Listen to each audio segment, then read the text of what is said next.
This is Andrew Wicklund with Project Risk Consultants. I'm going to walk through the Plan Options menu item in Primavera Risk.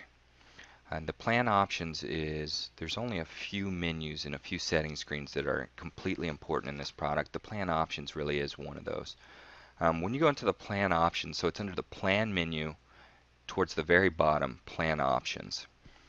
Now across from left to right you'll get 6 tabs, starting with the Date tab, which is the default that it sets you on. The Date tab has your date format. The Pertmaster, the Primavera Risk default, is usually a European date format, so you may want to go in and edit that for US users, or vice versa, depending on what your preferred format is.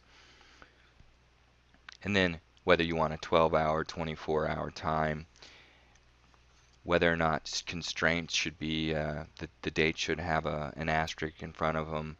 It'll use A for actual date in front before the dates.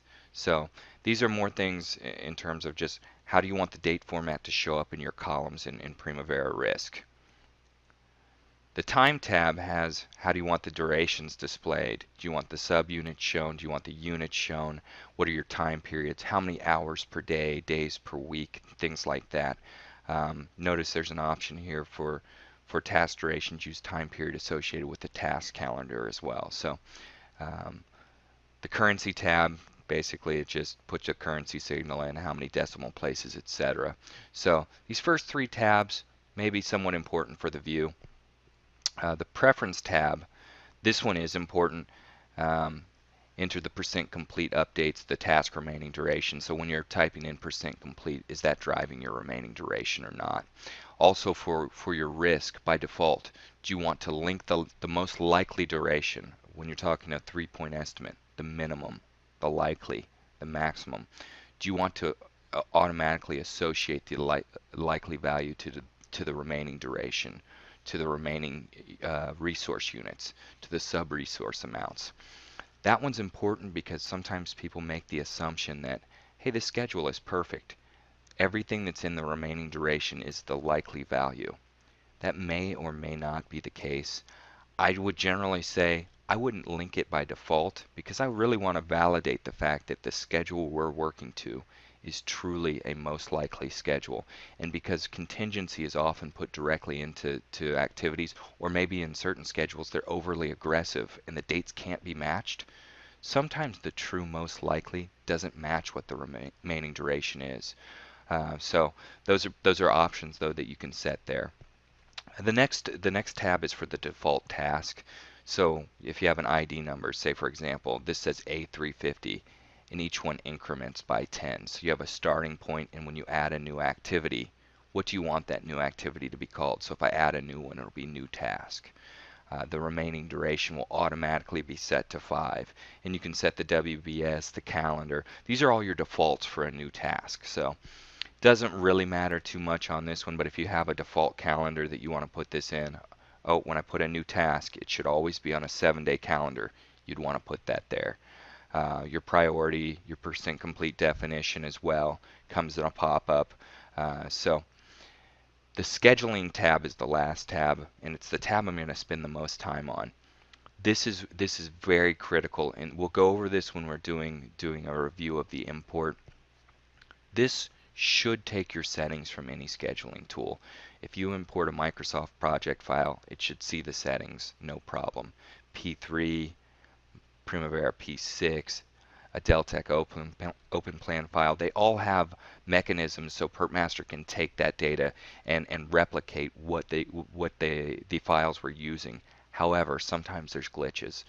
Say for example in Primavera P6, if you change your settings but you don't hit F9 to schedule it, maybe the settings are out of alignment. So Pertmaster may see things differently than the original tool might have. Normally it is an issue with the original tool, but sometimes maybe there's just a bug and something doesn't come over correctly. So it's always good to come into this scheduling tab and check. Like I mentioned, we will do a module in this on advanced in depth, but you've got retained logic versus progress overrides. How is it going to handle that? How is it going to calculate a start to start lag? The lag calendars, a lag is always going to take the calendar of either the successor or the predecessor. So if I link something finished to start with a 10-day lag, the lag needs to know, do I take my predecessor's calendar, which might be a 7-day calendar, or my successor's calendar, which might be a 5-day calendar? Because it's a big difference. If I put in a 7-day lag on a 7-day calendar, it's just 7 days. If I put in a 7-day lag on a 5-day calendar, maybe that crosses 2 weekends, maybe it pushes out to 9 days now. It can be a huge difference. Like I said, the software should take care of this by default.